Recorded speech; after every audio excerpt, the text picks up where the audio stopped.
Hello friends, आज अपन पढ़ने जा रहे हैं क्लास 9 का चैप्टर नंबर 1 का इंट्रोडक्शन वीडियो है। इस चैप्टर का नाम है अंडरस्टैंडिंग ऑफ सोशल साइंस। हमारा आज का टॉपिक है इसमें स्कोप ऑफ सोशल साइंस। चलिए स्टार्ट करते हैं। हमारा नेक्स्ट टॉपिक है स्कोप्स ऑफ सोशल साइंस, मतलब सोशल साइंस का कितना फैलाव है या सोशल साइंस का कितना दायरा है। इसमें लिखेंगे social science scope cover wide aspect of human life in society. मतलब जो सोशल साइंस का दायरा है वो मानव जीवन के कई पहलुओं को छूता है, including communities, resources, livelihood, rules and collective decision. मतलब इसमें क्या क्या आता है? कम्युनिटीज मतलब सोसाइटी आती है, रिसोर्सेज मतलब संसाधन आते हैं, लाइवलीहुड मतलब आजीविका आती है, रूल्स मतलब नियम आते हैं, एंड कलेक्टिव डिसीजन मतलब हमारे सामूहिक निर्णय आते हैं। इट इंडिकेट्स मल्टी डिसिप्लाइन, ये इंटीग्रेट करता है, मतलब ये जोड़ता है मल्टीपल डिसीजन को, मतलब मल्टीपल सब्जेक्टों को, for a fuller understanding of our interconnecting world. यदि हमें दुनिया को जानना है तो हमें मल्टीपल सब्जेक्टों को जानना बहुत जरूरी है। जब हम मल्टीपल सब्जेक्ट जब तक नहीं जोड़ेंगे तब तक हम वर्ल्ड को नहीं जान पाएंगे। तो जो सोशल साइंस का स्कोप हमें यही बताना चाहता है।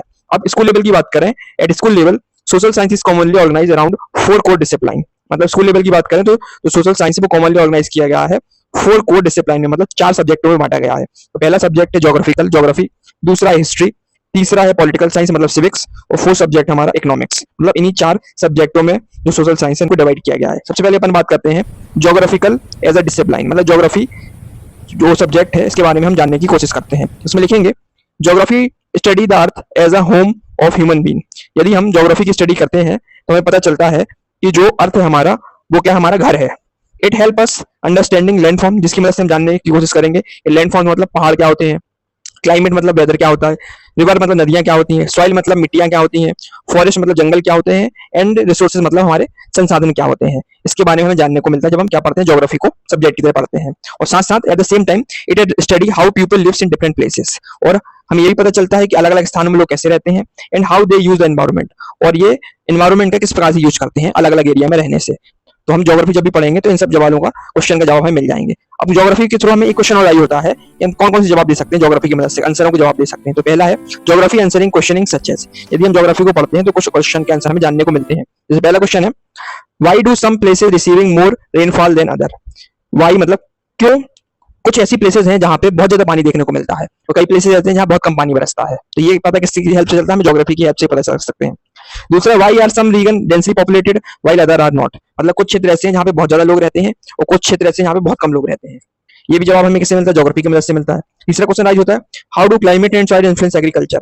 मतलब जो हमारी जलवायु है, क्लाइमेट है, और सॉइल मतलब हमारी मिट्टी है, वो हमारी एग्रीकल्चर को इफेक्ट कैसे डालती है। तो ये जवाब भी इससे मिलता है हमें ज्योग्राफी की जब स्टडी करते हुए पता चलता है। और चौथा क्वेश्चन राइज होता है how do natural resources affect industries and livelihood. जो हमारे प्राकृतिक संसाधन है, नेचुरल रिसोर्सेज हैं, वो कैसे इफेक्ट डालते हैं हमारी इंडस्ट्रीज को, और लाइवलीहुड मतलब हमारी जीविका को कैसे इफेक्ट करते हैं। तो ज्योग्राफी जब भी हम स्टडी करेंगे तो यही 4 क्वेश्चन हमेशा हमें राइज होंगे। अब नेक्स्ट टॉपिक है हमारा हिस्ट्री एज अ डिसिप्लिन। मतलब हिस्ट्री सब्जेक्ट से हम क्या जान सकते हैं। तो उसमें लिखेंगे history study the past but it purpose is not only to remember dates और किंग। मतलब इतिहास हमें अतीत के बारे में बताता है, लेकिन इसका मकसद केवल डेट्स और राजाओं को याद रखना नहीं है। It's help us understand how society had change over time and why the present is shaped the way it is. मतलब इतिहास हमें यह समझाता है, समझने में मदद करता है कि समय के साथ जो हमारी सोसाइटी है वो कैसे बदलती है, और आज है जो हमारा आज मतलब प्रेजेंट है वो ऐसा क्यों है। इसी किसके थ्रू पता चलता है हमको, हिस्ट्री के थ्रू ही हम क्या करते हैं, एक्सप्लोर कर सकते हैं। अब हिस्ट्री से क्वेश्चन ये राइज होता है कि history answering question such as, मतलब इतिहास से हमें कई सारे क्वेश्चन आंसर जानने को मिलते हैं। जैसे पहला क्वेश्चन है people and their lives in different periods. मतलब लोग अलग अलग पीरियड्स में लोग कैसे रहते थे और उनकी जिंदगी कैसी थी। जैसे फॉर एग्जांपल की बात करें स्टोन एज की, पाषाण काल की बात करें, तो लोग गुफाओं में रहते थे, शिकार करते थे और फल फूल इकट्ठा करके खाते थे। और फिर बात करें अपन एंशिएंट सिविलाइजेशन की बात करें, हड़प्पा सिविलाइजेशन की, तो वहां पे लोगों ने पत्थर के मकान बना लिए हैं, खेती करना शुरू कर दी है ना, टाउन प्लानिंग देखने को मिली थी।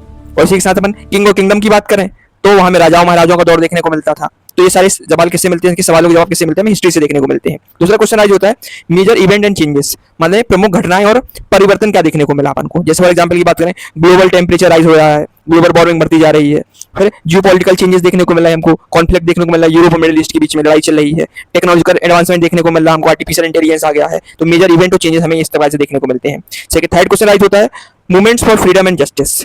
मतलब फ्रीडम मतलब आंदोलन हुए, कई सारे आंदोलन किसके लिए, स्वतंत्रता के लिए, और जस्टिस मतलब न्याय मिला है ना, डिस्क्रिमिनेशन खत्म किया गया। इसके बारे में हमें किससे जानने को मिलता है? हिस्ट्री से जानने को मिलता है। फोर्थ क्वेश्चन राइज होता है the rise and fall of institute and ideas. मतलब राइज मतलब कैसे उजागर हुआ, इंस्टीट्यूट बड़े बड़े इंस्टीट्यूट थे कैसे उठे, और फॉल मतलब कैसे उनका पतन हुआ।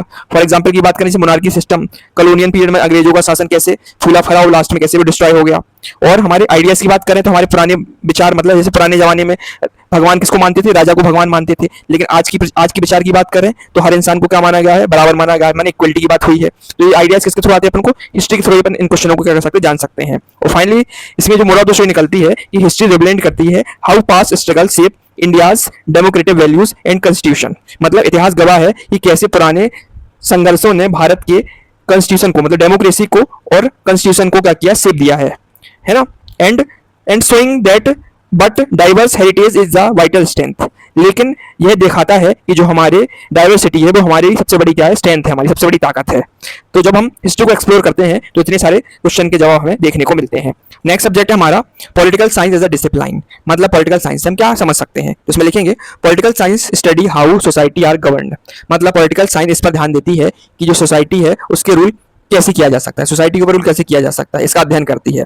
It focusing on government institute, laws, rights, duties and that way in which people participate in public life. ये बेसिकली फोकस करती है गवर्नमेंट इंस्टीट्यूट पे, लॉज मतलब नियम्स पे, फंडामेंटल राइट्स पे, ड्यूटीज पे, and the way in which people participate in public life. और साथ साथ पब्लिक लाइफ की पार्टिसिपेशन के तरीके पे भी ध्यान केंद्रित करती है। बेसिकली जो पॉलिटिकल साइंस होती है फोकस किस पे करती है? हमारी लॉज पे, राइट्स पे, ड्यूटीज पे फोकस करती है।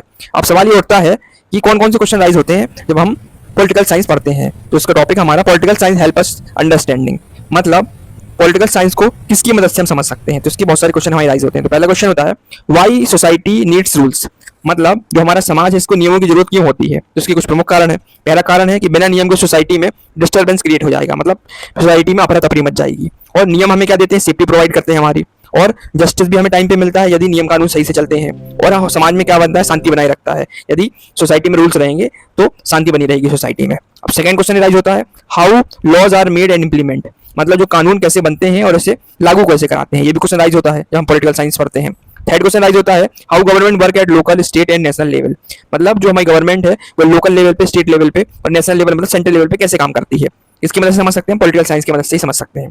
फोर्थ क्वेश्चन राइज होता है what right and duty citizen have. मतलब लोगों की कौन से राइट्स हैं और कौन सी ड्यूटीज हैं, ये भी हमें किसकी मदद से मिलता है, किसकी मदद से समझ सकते हैं? पॉलिटिकल साइंस की हेल्प से हम इसको जान सकते हैं। और पांचवा क्वेश्चन राइज होता है how democracy functioning through participation and representation. मतलब कैसे हम डेमोक्रेसी को दो तरीके से समझ सकते हैं। मतलब पार्टिसिपेशन मतलब जनता की भागीदारी से, और रिप्रेजेंटेशन मतलब जनता के प्रतिनिधित्व से, मतलब जनता का रिप्रेजेंटेशन से हम समझ सकते हैं कि डेमोक्रेसी कैसे काम करेगी। इसकी हेल्प से कंट्री की जो पावर होती है वो राजाओं के पास या डिक्टेटरशिप की बजाय पावर किसके हाथ में आ जाती है? आम लोगों के हाथ में आ जाती है। अब मोरल ऑफ द स्टोरी क्या निकलती है? जो पॉलिटिकल साइंस है वो टीचर्स हाउ गवर्नमेंट वर्क। मतलब जो पॉलिटिकल साइंस हमें ये सिखाती है कि गवर्नमेंट मतलब सरकार और प्रशासन कैसे काम करता है। Empowering citizen to exercise their rights, fulfil their responsibility.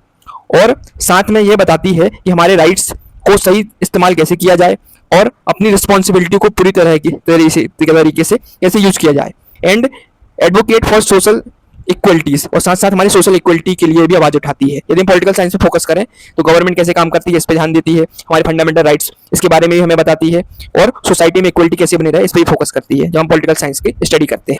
Next subject हमारा इकोनॉमिक्स एज अ डिसिप्लिन। मतलब इकोनॉमिक्स सब्जेक्ट से हम क्या समझते हैं? इसमें लिखेंगे economics analyse how society manage limited resources to satisfy unlimited need through the production, distribution and consumption of goods, services and personal income. मतलब इकोनॉमिक्स हमें यह एनालाइज करके बताता है कि समाज को कैसे अपनी अनलिमिटेड नीड को पूरा करने के लिए लिमिटेड रिसोर्स को मैनेज करती है। फॉर एग्जांपल की बात करें, जैसे वाटर हमारे पास अनलिमिटेड क्वांटिटी में, उसको अपन सही तरीके से कैसे मैनेज करेंगे, है ना, लिमिटेड तरीके से। ये हमें कौन बताता है? इकोनॉमिक्स ही बताता है। और साथ में किसकी मदद लेंगे हम? थ्रू प्रोडक्शन, डिस्ट्रीब्यूशन और कंजप्शन। कितना प्रोडक्शन हो रहा है, कितना हम उसे डिस्ट्रीब्यूट कर पा रहे हैं और कितना हम कंज्यूम कर पा रहे हैं, इसको गुड्स को, सर्विसेज को और अपनी पर्सनल इनकम को। तीनों चीजों को जब हम सही तरीके से यूटिलाइज करेंगे तभी हम इकोनॉमी को समझ सकते हैं।